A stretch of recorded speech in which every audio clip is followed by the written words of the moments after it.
உங்க உடம்புக்குள்ள உங்க மனதுக்குள்ள ஒரு குழப்பம் இருந்தால் ஜென்மத்துக்கு தடையாக ஏற்படுகின்றது.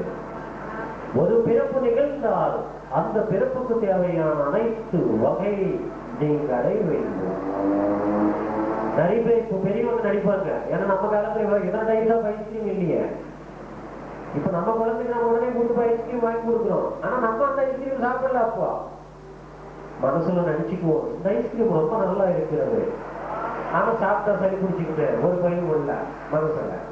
இன்னொரு பக்கத்துல இருக்கிற கணவர் சொல்லுவாரு, என்ன போய் குழந்தைக்கு எல்லாரையும் கேட்டுட்டு இருக்கிறாரு. யாராவது பார்ப்பாங்க, எங்க பூஜை பார்க்க மாட்டாங்க.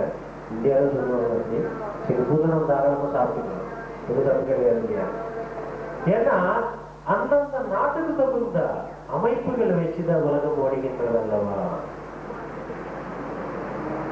அந்தந்த அந்த திக்குகள் நோக்கி நம்ம செல்லும் போது, நீங்க சிங்கப்பூர் எப்படி வந்திருக்கிறீங்க உங்களுக்கு முன்கூட்டியே தெரியும். இந்தியாவில் இருக்கும்போது 2002 சிங்கப்பூர்ல இருப்போம். ராகவேந்திர சுவாமி பிறந்த நாளுக்கு வந்து ராமன் சுவாமிகள் ஒருத்தர் சிங்கப்பூருக்கு வருவாங்க, அவர் பேசி கேட்போம். இதெல்லாம் நீங்க நினைச்சீங்களா, நாங்க நினைச்சோம்? எதுவும் நம்ம நினைக்கவில்லை. முன்கூட்டியாக என்னென்ன நடக்கிறது என்பது நிச்சயிக்கப்படுகின்றது. ஒரு நாளாவது அவனுக்கு யோசனை வரும். அந்த யோசனையில இருந்து நம்ம பக்கம் மாத்திக்கலாம். நீ கவலைப்படுறாங்க, ஏதோ ஒரு பக்கம் போய் அன்னதானம் செய்யலாம்ன்றது என்ன நிச்சயமாக வரும். அப்படி இல்ல, திருப்பதி நேரம் போய் ஒன்றில அவர் ஒட்டுக்க போட்டு வந்துடுவான். கவலைப்பட வேண்டாம் அப்படின்ட்டாரு. தயவு செஞ்சு தப்பா நினைக்க வேண்டாம். மனிதனுக்கு தேவையான அத்தனையும் நீங்க பெற்றுக்கொள்ள வேண்டும். அதில் எந்த விதமான சந்தேகம் இல்லை. அதனால்தான் குரு பார்வை என்பது குபேர ஐஸ்வர்யம் தரக்கூடியது. அப்ப நிறைய பேர் என்ன நினைப்பாங்கன்னா, ஒரு ரூபாய் செலவு பண்றது கூட ரொம்ப சிந்தனை பண்ணுவான். அதனாலதான் நாம சொல்லுவோம். நிறைய பேர் சொல்லுவாங்க, எங்கிட்ட சொல்லுவாங்க, சாமி அவங்க எதுவும் செலவு பண்ண மாட்டாங்க, எதுவும் செய்ய மாட்டாங்க. அப்ப நான் கூறுவேன், ஏன் அவர்ந்து குற்றம் சொல்லுகிறார்? உங்களை மாதிரி திடீர்னு பணம் வந்து அவர் நிறைய செலவு பண்ணுவார். அவருக்கு திடீர்னு பணம் வரலையே, ரொம்ப கஷ்டப்பட்டு படிப்படியா தானே வந்தாரு. படிப்படியா வந்தவங்க திருப்பத்துல 100 ரூபாய் தான் போட முடியும். திடீர்னு வந்தாதான் நிறைய பணம் பகவானுக்கு கொடுக்க முடியும். ஒருத்தர் என்ன கேட்டா நீங்க ஆச்சரியப்படுவீங்க, சுவாமி நிறைய பணம் வந்ததுக்கு பிறகு அதுல கொஞ்சம் பங்கு வந்து பகவானுக்கு கொடுத்தா நம்ம பாவங்களை குறைந்து விடுமா அப்படின்னு கேட்டாரு. நானே ஆச்சரியப்பட்டிருக்கிறேன். தப்பு கிடையாது. பகவானுக்கு செய்தது என்றென்றும் நல்லதாகும்.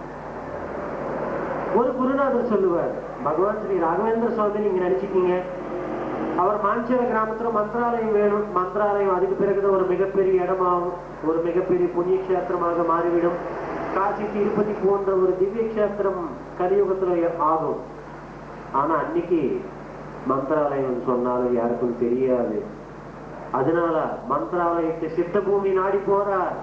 தமிழ்நாட்டில பிறந்த ராகவேந்திர சுவாமி கர்நாடக பகுதிக்கு நடந்து போறார். ஏன்னா சித்த பூமி இருக்கிறது. எந்த பூமிக்கு போய் மகான் உட்கார்ந்தால் அந்த பூமியில சித்த பூமியாக விளங்கக்கூடியது.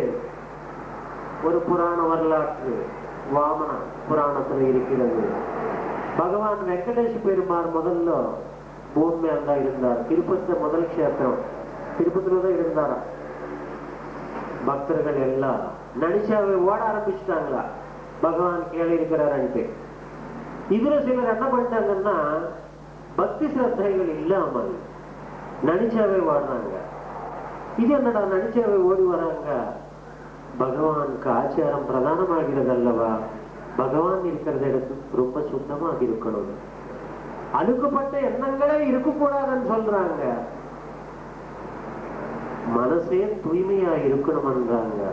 அந்த மாதிரி ஒரு பவித்திர பூமியில், ஒரு புனித சன்னிதானத்தில் திடீர்னு நடிச்சாவே ஓட ஆரம்பிச்சா அவங்க இஷ்டத்துக்கு ஆரம்பிக்கிறாங்க. சிலர் எந்திரிச்சாவே ஓடுறாங்களா. ஆரம்பத்துல ஆஜ்யத்துல கலியுகத்துல பகவான் நினைச்சார், ஓ கலியுகத்துல தெய்வங்கள் பூமி மேல இருந்தால் களங்கமாகிவிடும். உடனே மலை மேல இருக்கிறது நல்லதான் நினைச்சாரா. தெய்வத்தின் கணக்கு என்ன 7 ஆகிறது அல்லவா. கிரகங்கள்ல கேத்து பகவான் ஞானத்துக்குரியவர் அல்லவா? அதனாலதான் உடனே 7 தீபங்கள் சிருஷ்டிச்சிருக்கிறோம். உலகம் என்பது சதுசாகரங்களில் 7 தீபங்களில் இருக்கின்றது அல்லவா? அதனால 7 மலை மேல் இருக்கிறது நல்லது. ஆனா திருப்பதி ஏகப்பட்ட மலைகள் இருக்கிறது.